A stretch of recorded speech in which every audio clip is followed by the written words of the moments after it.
Thank you, Kofi. Welcome to each of you for joining us for this second conversation of the Sing the Spirit series.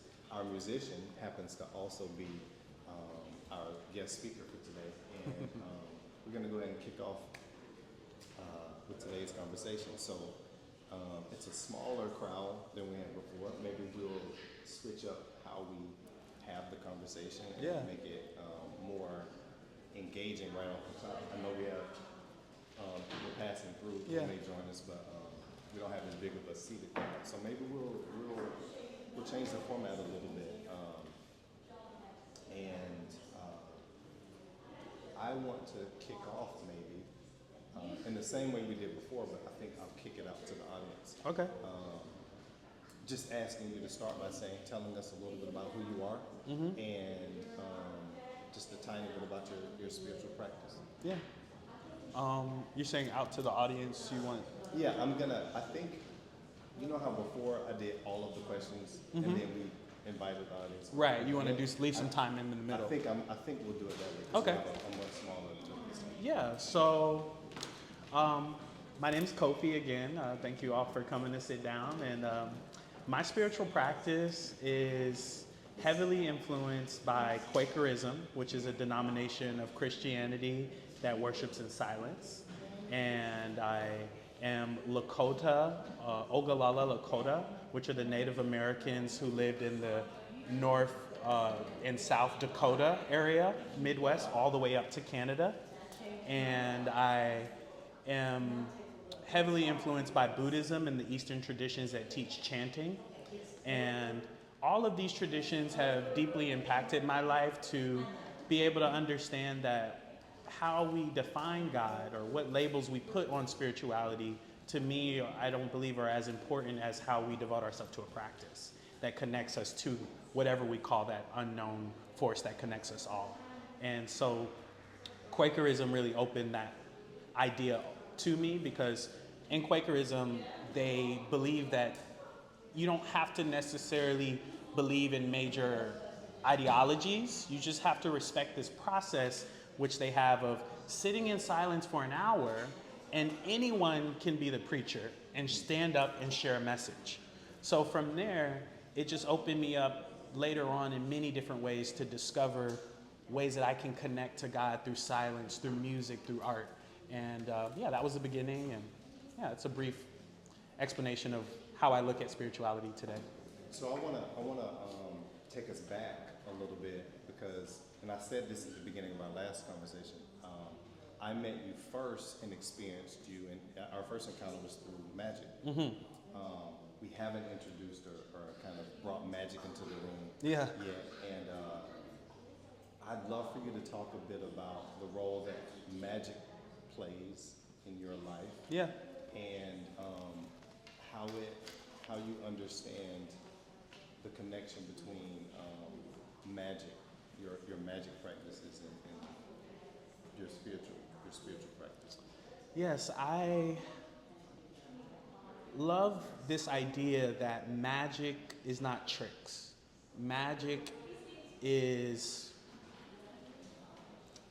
something that brings either a profound sense of connection that we can't explain, or that makes us question what we think we know. And I think that tricks can do that, but the most profound experiences that do that are ones that we would call miracles or connections with God or synchronistic moments. And as a magician, for me, my goal is to create an experience that feels reminiscent of that. And I go back to the quote that I shared earlier about the difference between a great magician and the difference between a good magician and a great magician, which was shared to me by another magician at a magic conference as a teenager. And he said that a good magician, you leave his show thinking, wow, that one trick where he made the lady disappear, that was great. But a great magician, you leave the show, I didn't say this earlier, but you leave the show not remembering any of the tricks, but wanting to know more about the guy on stage. And I think that understanding about this, it not only lives on stage, as a performer, a magician, but it lives on the stage of life, right? How we create magic between our loved ones and the people we connect with has less to do with the little things that we have and the little trinkets we can create, but more to do with how we connect with the people in front of us. So to me, magic connects deeply to spirituality, because if the magician is intentional enough to think in this way, it becomes a tool for connecting people and helping them potentially connect more to God or to nature or to each other just through a performance.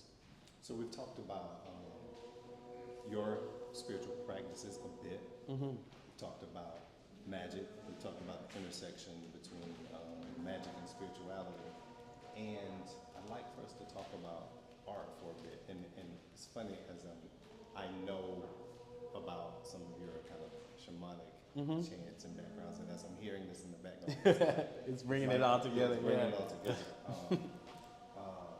What role does art play in your spiritual practice, and what role does art play kind of in the tradition of your spiritual practices? Help us now bring into the room conversations about adding these layers, first magic, then spirituality, and if you can fold in art a little bit from your perspective. Yeah, so as you know, and telling everyone else, I co-founded an art studio where we create immersive and experiential experiences through design. And much of what we do, we create things out of trash and repurpose materials to create things that emulate nature. And we also use technology such as projection mapping and different things that use screens to be able to create a way that we can interact with technology that connects us more to nature. And so for me, art can become this tool where it becomes a vehicle of prayer, a vehicle of a connecting catalyst that allows people to look between the lines of maybe we judge technology as something that separates us from nature, but art can help us flip the script on the way that we perceive things, right? And I've always been taught that art is a tool that we can use to take our traumas, to take our bottled up thoughts that we haven't expressed and put it on paper, put it into a sculpture. So now it has a physical place it can live and we can look at it instead of it being trapped inside of us. And so I believe that art is one of the most sacred and ancient tools that allows us to connect deeper to ourselves, to reframe the way that we think about our traumas, and to integrate our presence into wholeness and pure expression so we can connect to that inner child and that part of us that is an artist. So everyone should be able to find that space of creativity for themselves, to be able to take those emotions that they have and express it into an art piece. And for me, I seek to create art that connects others in a space as a designer.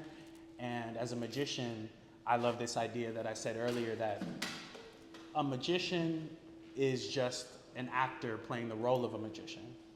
And any role that we choose to step into in life is reflected back to us in many different ways.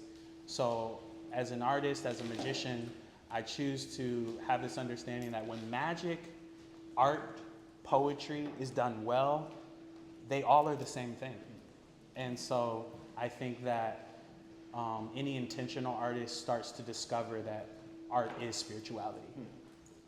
Well, it is no coincidence that we're having this conversation and we're having it in this space. And it's also no coincidence that the piece, as we're about to hear about, merges several of the ideas that you've shared with us. So part of our process for Sing with Spirit is that we invite a guest each month to be a part of this entire immersive experience of bringing together mindfulness practices with art. And we invite someone whose work, a central component of the work that they do and the way that they show up in the world is that they bring spiritual practices as part of it. And we invite them to the museum a couple of weeks before we sit in the museum. And they walk through thousands of pieces in our collection and decide on a singular piece that speaks to them, that they are able to make a connection to between themselves, their spiritual practices, and that piece of art. So we are sitting in this gallery because Kofi, in walking through the museum with Dimitri, my colleague, chose this piece. And I'm going to just read the description of the piece and then ask you, Kofi, to share with us connections that you make between it and your spiritual practice and invite us to see it in a different way. So this piece is called Sweeper's Squat from the Real-Time series. It was created in 2009. And in Sweepers, Dutch designer Martin Bass playfully illustrates the passage of time. Captured from an aerial view, two men sweep piles of trash in real time for 12 hours. The piles becoming the hour and minute hands of an analog clock face. The artwork, played on loop, comments on the amount of waste humans produce and the time and labor required to move and process it.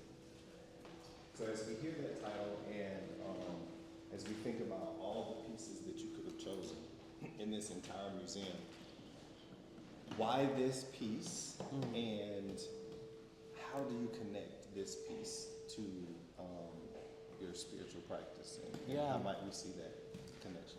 Something I didn't say earlier that's coming to mind is that in the beginning of my journey learning to meditate, I gave myself the impossible task of trying to conceive every piece of trash I've ever thrown away as my own pile. And I think that for me, thinking about the waste that we create and even how we can create less, right, is a beautiful way to think about how we give back to the earth and create more a sense of balance.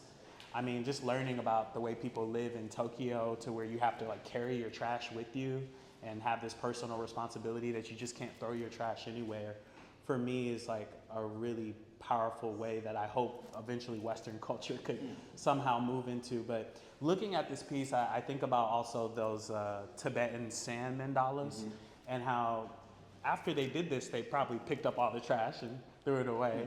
And that experience was something that if you were there to witness it, you could only witness it there in that time. But now we get to witness it through the beauty and magic of technology. And no pun intended with the magic. Exactly, right? And as I said earlier, I picked this piece also because magicians were really the first people to really take projection and theater and bring it to the mainstream. Because at the highlight of magicians performing in theater,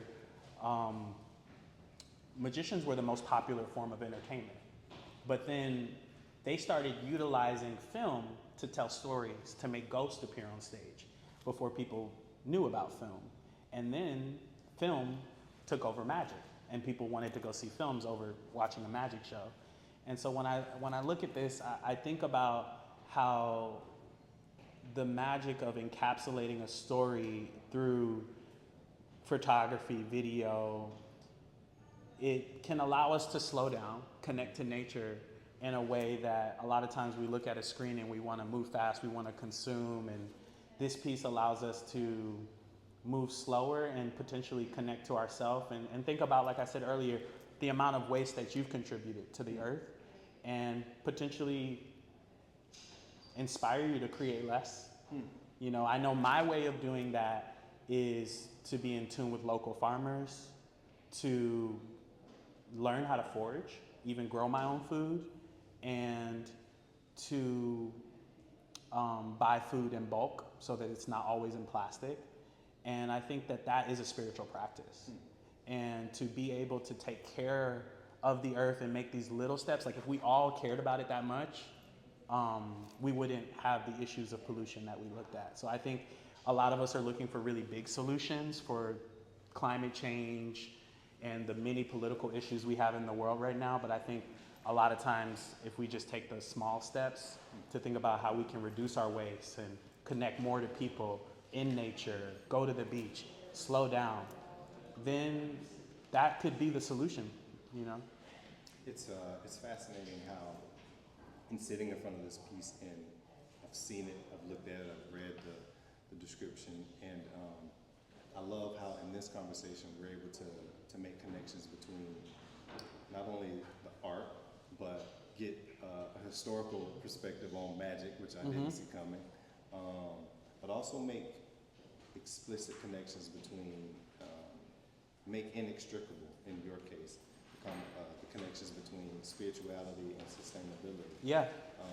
And in a way that I don't think I would have, it's not a loop that I would have necessarily closed. So Yeah, and just to add to that, I just think it's so important, those of us coming from the Western perspective, growing up in America or anywhere with Western modern ideology, it's so important to remember that this conversation around sustainability is not just about how we create less trash, but it's about how we acknowledge the conversation that we're having with the earth. And that when you pick a piece of herb off of a plant that you wanted to add to your dinner, or I mean, so many of us today don't even know what it's like to pick anything. We just go to the grocery store. But when we have that connection to the earth, or even if we're picking up trash, right?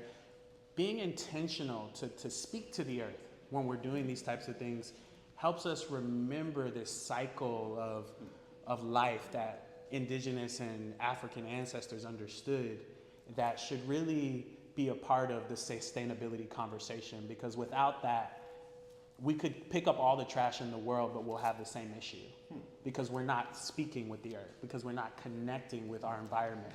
And many people ask me, from someone from an indigenous background, how can I find out more about my tribe? How can I find out more about what it means to be Native American or African? And my first reminder is to say, well, it's not so much about the name as much as it's about, do you know what plants in your backyard are edible?